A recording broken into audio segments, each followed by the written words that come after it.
Bonjour à tous et à toutes. Merci de nous suivre sur LAS TV. Nous sommes avec Imam Mokhtar Ndiaye. Il est le chargé de communication de l'Association des imams et oulémas du Sénégal et membre de la société civile sénégalaise. Imam, bonjour et merci de nous accorder cet entretien. Bonjour madame, je vous remercie également pour cette invitation. Ce qui m'a véritablement poussé à faire mes prêches en français, j'avais constaté que cela n'existait pas pratiquement dans le paysage médiatique sénégalais. En plus de cela, nos imams et nos oustas prêchaient tous en langue nationale, particulièrement le Wolof. Je me suis dit alors pourquoi pas le faire dans la langue de Molière, pour non seulement euh, faire bénéficier aux nombreux musulmans qui sont dans la diaspora et qui sont également ici à l'intérieur du pays, de connaître davantage leur religion. Mais surtout encore de changer radicalement, n'est-ce pas, de méthode de prêcher, tant sur la langue, parce qu'on avait vu, on voyait souvent les prêches en Wolof, donc de changer radicalement de méthode tant sur la langue que sur le port vestimentaire. C'est ça qui m'a poussé véritablement à faire mes prêches en français ou bien en version française. Vous savez, les médias en général, euh, ils jouent un rôle déterminant, n'est-ce pas, dans une démocratie. Et jouent également un rôle déterminant dans la préservation de la paix et de la stabilité d'un pays. Euh, il constitue, si vous voulez, de nos jours, un support incontournable, n'est-ce pas, euh, pour la sensibilisation et également pour la diffusion, n'est-ce pas, de l'information. Raison pour laquelle c'est des outils extrêmement sensibles. Vous savez, les médias, un média, quel qu'il soit, s'il ne peut pas euh, informer juste, s'il n'est pas en mesure d'informer juste et vrai, s'il n'est pas en mesure de sensibiliser, de former, d'éduquer, à mon avis, il n'a pas sa raison d'être. Comme on le dit, le média est un couteau à double tranchant. Il peut pervertir comme il peut éduquer, voire même mener un pays, n'est-ce pas, dans une instabilité précédente, comme ce fut le cas de la radio des 1000 collines au Rwanda. Donc, il faut que nos professionnels des médias soient beaucoup plus responsables, n'est-ce pas, qu'ils traitent les informations avec beaucoup de déontologie, beaucoup de professionnalisme.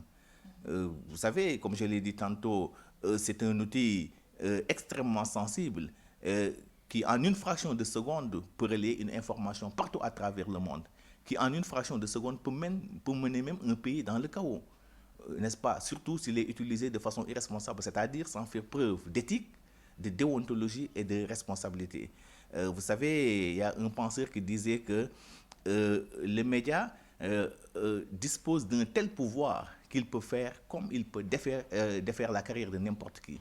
Donc, il faut que nos hommes de médias vraiment prennent conscience sur la sensibilité, n'est-ce pas, de cet outil. C'est important. Oui, à mon avis, il faut absolument passer à la régulation de ces réseaux sociaux, de ces médias, en l'occurrence les réseaux sociaux. Parce qu'aujourd'hui, ce qu'on voit, on voit vraiment beaucoup de dérives, des écarts de langage. Comme je l'ai dit tantôt, les médias constituent, n'est-ce pas, un couteau à double tranchant. Ils peuvent faire comme ils peuvent défaire la carrière de n'importe qui. Donc il y a beaucoup de pays qui se sont sombrés, n'est-ce pas, dans une instabilité sans précédent à cause, n'est-ce pas, des médias. Donc il faut que nos journalistes, nos hommes de médias, avant de diffuser une information, essayent d'avoir, n'est-ce pas, l'authenticité des sources, c'est très important. Même dans le Coran, Allah subhanahu wa ta'ala nous dit, si on vous apporte une information, prenez le soin de bien vérifier sa véracité avant de passer à sa publication. Donc, je lance un appel également à nos hommes de médias, n'est-ce pas, de vérifier en fait l'authenticité de leurs sources d'information avant de procéder à leur publication. C'est très important. Surtout que nous sommes en période électorale où les fake news, les rumeurs fusent de partout. Oui, l'immigration clandestine est un phénomène aujourd'hui qui perturbe, si vous voulez, le sommeil de tout un chacun. Un phénomène, n'est-ce pas, qui inquiète tout le monde, tous les parents. Je crois que aujourd'hui, vraiment, c'est déplorable que beaucoup de nos jeunes, n'est-ce pas, ont perdu la vie dans ce phénomène nommé immigration clandestine ou irrégulière. Beaucoup de familles également sont restées sans nouvelles, n'est-ce pas, de leurs enfants. Vraiment, c'est un phénomène qu'il faut dénoncer en tant que religieux. Euh, Parce que des centaines de jeunes qui quittent leur pays pour braver, n'est-ce pas, les océans au péril de leur vie, ça c'est vraiment inquiétant. Et je crois que les responsabilités sont partagées. Et la première responsabilité incombe à l'État. Il faut que l'État redouble d'efforts en matière d'emploi. C'est vrai, il y a des efforts qui sont en train de se faire avec le programme Réunion, mais c'est toujours insuffisant. Il y a également la société. La société également qui est aujourd'hui une société matérialiste. Et je dis souvent que depuis le terme techie a vu le jour dans notre société, la pression ne cesse de croître à l'endroit des jeunes. Et les parents doivent prendre leurs responsabilités en faisant croire à leurs enfants qu'ils peuvent rester bel et bien au pays et réussir. Mais ils doivent également arrêter aussi de faire la pression à l'endroit de leurs enfants, de faire des comparaisons, comme quoi que vous voyez le voisin d'à côté, il est à l'extérieur, il a réussi, il a ceci, il a cela. Donc c'est des discours que les parents doivent éviter, n'est-ce pas, de tenir à l'endroit des jeunes, de leurs enfants surtout. Oui, le conseil qu'on leur préconise, c'est tout simplement que ce phénomène est le fait de prendre, n'est-ce pas, de braver les océans pour rejoindre l'Europe ou l'Amérique, cela est synonyme de suicide. Et la vie humaine, elle est sacrée. On doit la préserver à tout prix. On peut rester au pays et réussir. Vous savez, on interdit à personne de voyager ou de se déplacer, car cela fait partie des droits les plus absolus, n'est-ce pas, de la personne. Mais le faire dans des conditions légales, dans des conditions respectueuses, c'est ça qu'on leur conseille, c'est ça qu'on leur préconise. Oui, pour la situation du pays, la situation politique du pays, je dirais tout simplement que le débat politique occupe pratiquement le devant de l'actualité. Partout, on nous parle de sujets politiques au Sénégal. Euh, Comme quoi qu'il n'y a que l'actualité politique dans notre pays. Or le débat aujourd'hui devrait se tourner autour, à mon avis, des questions beaucoup plus essentielles, beaucoup plus importantes, comme les questions, n'est-ce pas, de l'environnement, de société, économique surtout. À mon avis, c'est là où le débat devrait être focalisé. Mais malheureusement, euh, aujourd'hui, l'actualité politique domine toutes les autres actualités. Partout on nous parle de politique, partout on discute des sujets politiques. Et aujourd'hui, comme vous le voyez, au Sénégal, si on va jusqu'à avoir plus de 300 partis politiques dans un pays qui ne compte que 18 millions d'habitants, si on va jusqu'à avoir euh, plus d'une centaine, n'est-ce pas, de candidats à la candidature, n'est-ce pas, à l'élection présidentielle, cela, à mon avis, devient inquiétant. Vous savez, euh, pour ces candidatures, ces multiples candidatures, à mon avis, c'est tout simplement dû, n'est-ce pas, ce n'est pas de l'engagement politique. Pour certains, ils le font parce que tout simplement, ils sont connus, ils sont célèbres, euh, ils ont de l'argent, ils ont de l'influence, ils ont, n'est-ce pas, des relations, euh, ils veulent être connus et devenus célèbres. Pour d'autres, c'est tout simplement une stratégie qu'ils déroulent pour que le futur président de la République, une fois installé dans ses fonctions, pense à eux, ou leur offre, n'est-ce pas, euh, euh, un poste ministériel ou de directeur général, tout simplement. C'est ça leur motivation. Et non pour contribuer au développement économique et social du pays. Vraiment, c'est malheureux. Aujourd'hui, on est en train de jouer avec la fonction présidentielle, qui est une fonction sensible, une fonction extrêmement sacrée. Et on ne doit pas permettre à n'importe qui de briguer ou de prétendre à cette fonction de lourde responsabilité. Aujourd'hui, la fonction présidentielle est désacralisée. n'est-ce pas? Elle est désacralisée.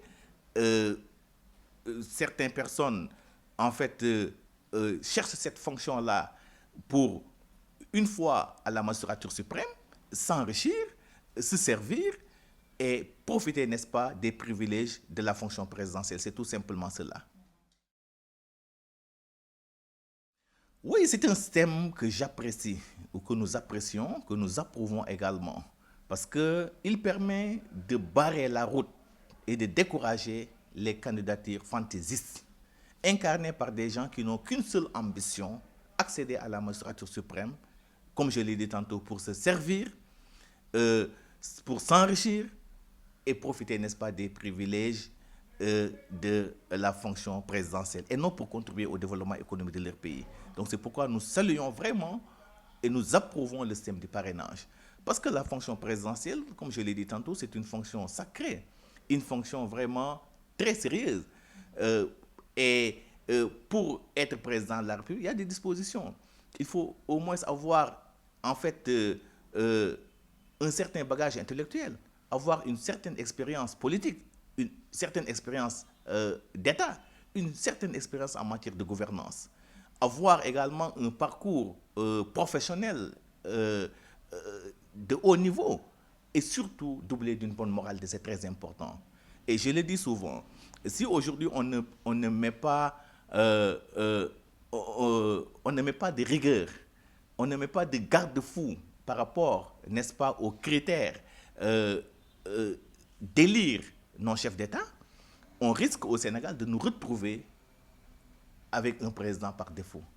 Un président incompétent qui n'a aucune notion en matière de gouvernance.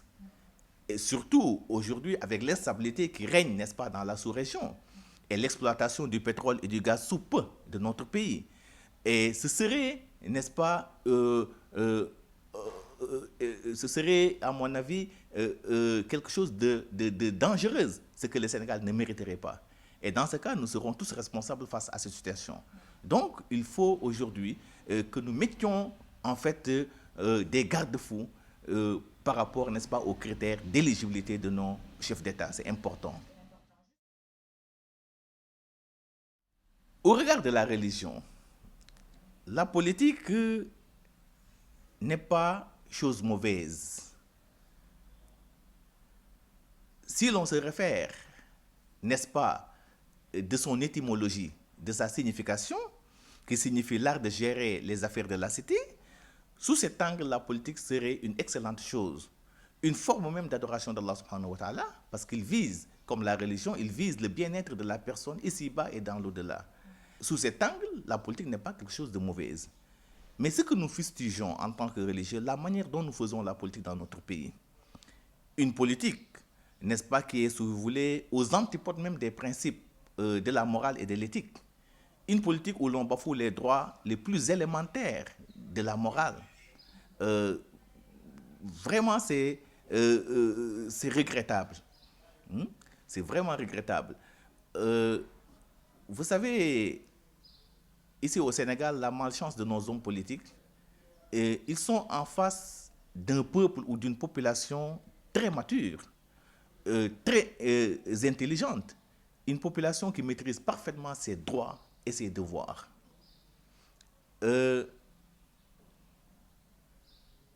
À tel point qu'ils doivent vraiment tenir un langage maintenant de vérité. Ils doivent changer de stratégie, de démarche pour conquérir le pouvoir.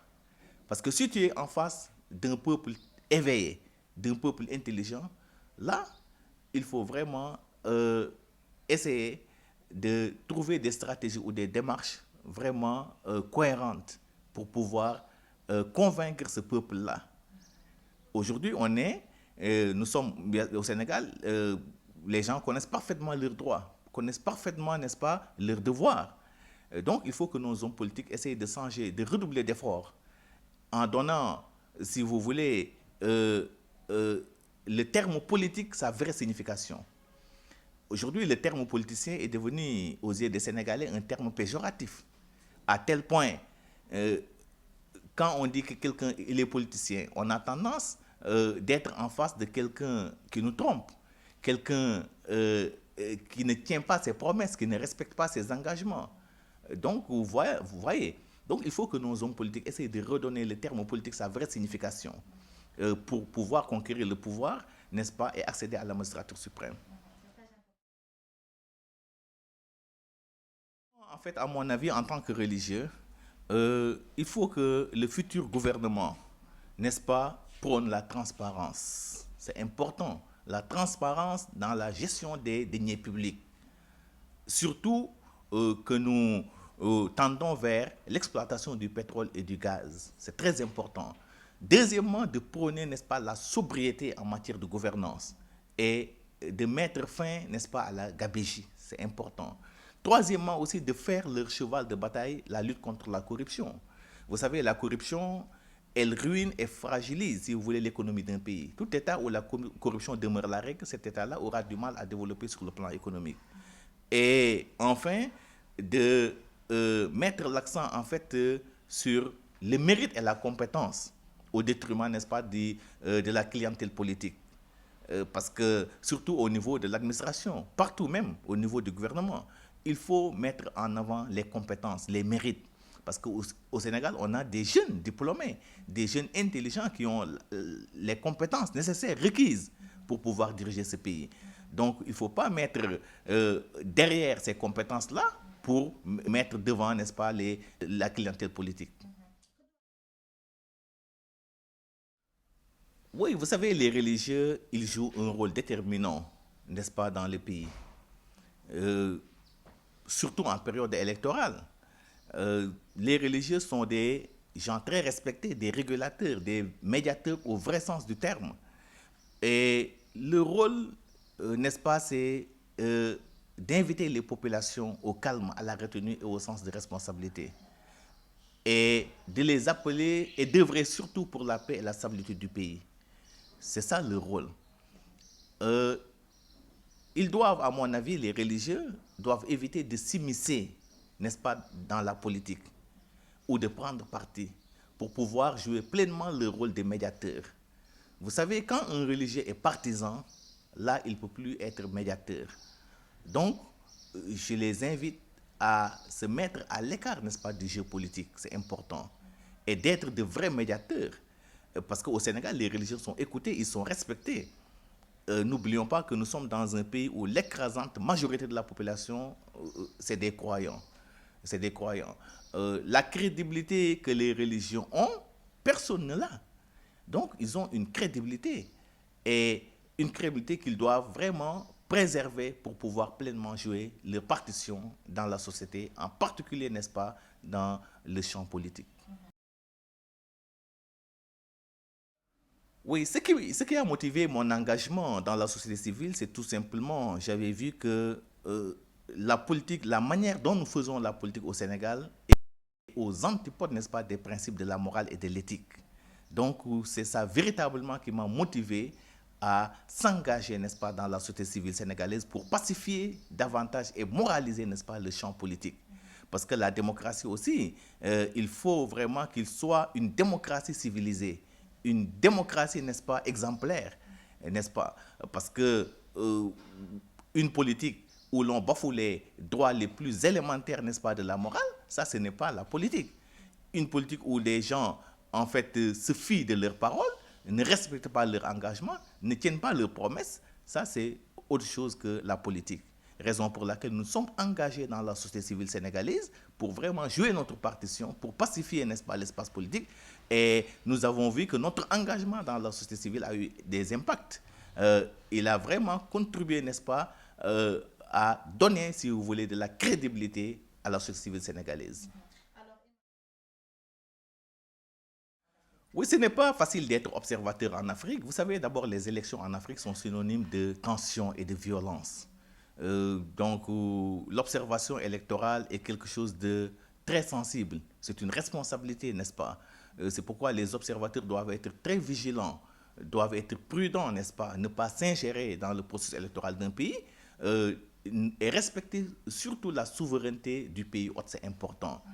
Et c'est pourquoi, en fait, il y a des principes directeurs, n'est-ce pas, de l'observation électorale que tout observateur doit respecter à la lettre.